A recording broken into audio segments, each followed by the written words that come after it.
ब्रह्ममुरारिसुरार्चितलिङ्गं निर्मलभाषितशोभितलिङ्गं जन्मज दुःखविनाशकलिङ्गं तत्प्रणमामि सदा शिवलिङ्गं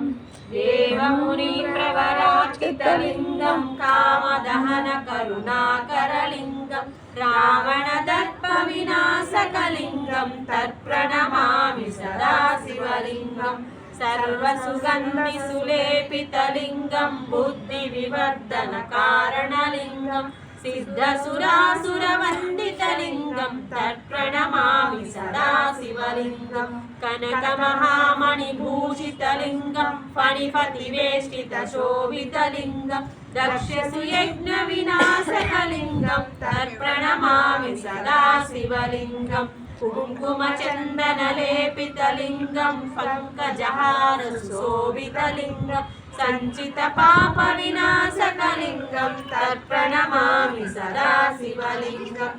देवगणार्चितसेवितलिङ्गं भावैर्भक्तिभिरेव च लिङ्गं दिनकरकोटिप्रभाकरलिङ्गं तत्प्रणमामि सदा शिवलिङ्गम् अष्टदलोपरिवेष्टितलिङ्गं सर्वसमुद्भवकारणलिङ्गम् अष्टदरिद्रविनाशकलिङ्गं तत्प्रणमामि सदा शिवलिङ्गं सुरगुरुसुरवरपूजितलिङ्गं सुरवनपुष्पसदाचितलिङ्गं परमपदं परमात्मकलिङ्गं तत्प्रणमामि सदा शिवलिङ्गम् लिंगाश्रिकपुण्यं यः पठे शिवसन्निधौ